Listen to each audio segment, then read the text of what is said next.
A 50% crash is on the way. This coming from John Deaton, who's helping out the Ripple Labs XRP team with their case against the SEC. The reason for the 50% crash is going to shock you. And I've got further FTX fallout that I have to share with you. So let's get into this Monday edition of Crypto with Klaus. It's 6:54 in the morning, and if you've got a case of the Mondays already, I feel bad for you. Bitcoin seeing some relief right now, 17,303. Ethereum not at 1,300 yet, 12.94. XRP highlight of the video today, under 40 cents still, everyone. That 40 cent is proving to be a very strong ceiling as of late, sitting at 39.2. All right, let's get into it. I've got some crazy stories for you this morning, so let's get your work. We started with something fun. Not cool. Salvadorian scammed millions via Chivo Bitcoin wallet. Listen to this crazy statement. Users were required to submit photos of themselves to claim a $30 prize. So what happened was El Salvador was like, hey, if you sign up for this Chivo wallet, we will give you $30. You don't even make any transactions. But here's the problem. The KYC was so slow that they stopped doing the process. Users were required to submit photos of themselves to claim the $30 prize, but Overton claims he has been told by Miguel Sabo, a Venezuelan advisor to Bukele, that said users instead were submitting pictures of the wall of potted plants. Yes, everyone. What happened was they just said, hey, to make this project work, screw the KYC stuff. Let's just give everyone a wallet just so the stats look better. So the El Salvadorian Bitcoin story is way worse, way less popular than what they're even making it out to be. Now we're going to talk about Sam Bankman-Fried, who magically has the power. Even more power than I do, because I tell Congress to F off all the time. SBF vows to testify in front of Congress after FTX collapse, but doesn't say when. I remember when baseball was doing their steroid hearings, and you know what? They had to get their butt in front of them. Congress wanted answers, but somehow things are different with Sam Bankman-Fried. Their chairwoman of the U.S. House Committee on Financial Services, Maxine Waters, tweeted on Friday that she was appreciative that the embattled entrepreneur had been candid in his discussions about the exchange's demise. She added, your willingness to talk to the public will help the company's customers, investors, and others. To that end, we would welcome your participation to our hearing on the 13th. That is the nicest way of asking someone, get your butt here. You just caused billions of damage in the global market. I wonder why he's getting such preferential treatment. I wonder if it has to do with donations. Okay, let's just continue the story. Once, and this is what SBF said, by the way, once I have finished learning and reviewing what happened, dude, you're the head of the company. You should have known what happened. Once I've finished learning and reviewing what happened, I would feel like it was my duty to appear before the committee and explain.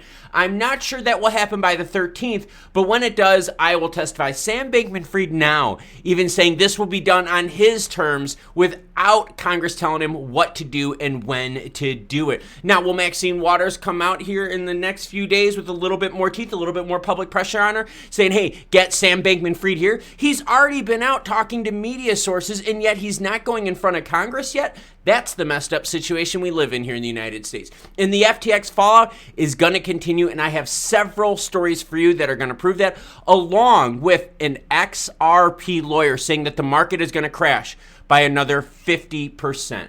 The Financial Times first reported on Saturday that Genesis owes customers at Gemini's Earn program $900 million. In addition to that, Genesis owes another $900 million to a group of assorted creditors, which law firm Priscilla Rose is representing, according to CoinDesk. Oh my God. So now you've got a $1.8 billion amount being owed by Genesis. So Crypto Hot Potato, right, is going to keep going on and on. Gemini is waiting for money from Genesis and so forth and so forth. This mess from FTX is nowhere near being done. So now let's go to another expert in the know saying that we're going to have more fallout. More crypto firms will go out of business, claims top finance CEO. The chief executive of BlackRock, the world's biggest asset manager, thinks most crypto firms may go out of business in the near future.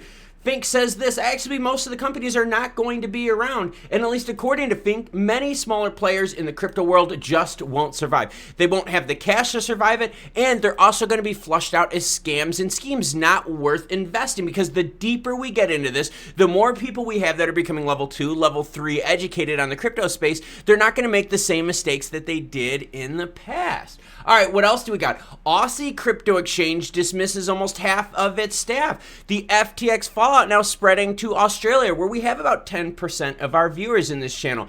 CEO Alex Harper assured the company is well positioned to cope with the current turbulence caused by FTX meltdown. However, he expects another market plunge during the first half of 2023, hence the amendments, all right? And this is coming from SwiftFTX, all right? So now we have yet another big person in the know out there saying, be prepared for a massive crash in the first half of 2023.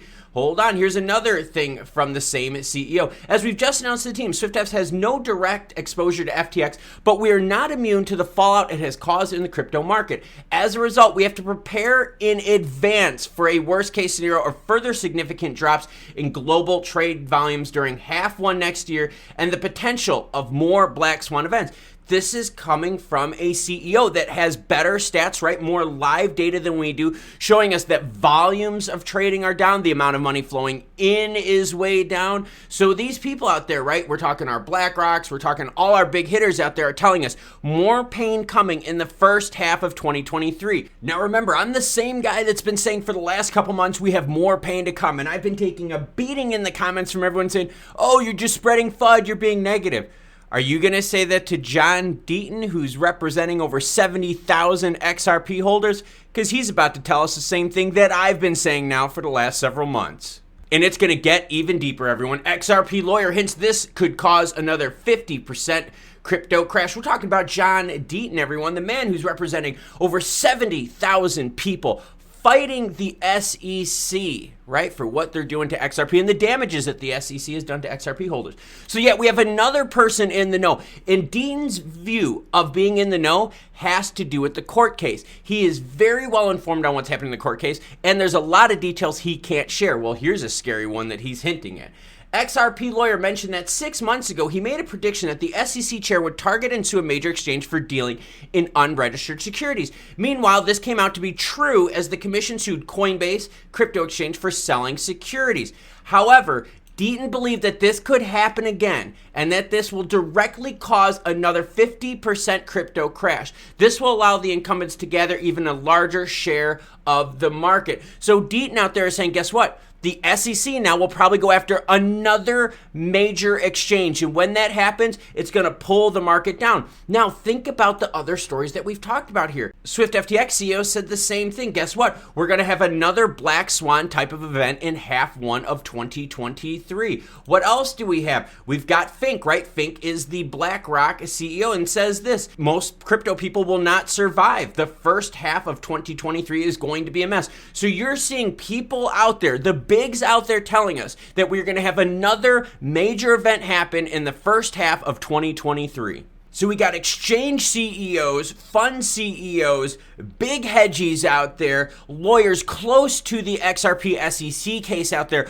all telling us the first half of 2023 is going to be a disaster with up to a 50% correction from where we're at right now. That'd be putting Bitcoin at right around that 9,000-10,000 mark. XLM, XRP cut in half with XRP close to being around 20 cents. That would put XLM right around that 4.5 cent mark. This would be a massive correction for the market. And we have so many big names out there telling us, hey, don't get into it right now. We've got way more pain to come. And I completely agree with that because a lack of executive order, lack of regulations, lack of money flowing into crypto, more of the FTX fallout happening as days go on. Yeah, the FTX fallout is going to take months to fully see all the pain from it. We have all these negative factors out there that are telling us, yes, more pain is coming in crypto. I wish stories were better because when the stories are positive, it makes you feel good inside, and it makes me feel good inside to share those with you. But I'm not one of those stupid channels out there that tells you, hey, XRP is going to be 100 by Christmas. No, I bring you the facts, I bring you the heat, and I let you decide what the future is going to look like and what you should do with your plans. Thank you very much for watching this Monday edition of Crypto with Klaus. Learn more right here with this in-depth Crypto Web 3 video that I'm sure you will like. As more news breaks, I'll be sure to share it with you. I'll catch you cool cats later.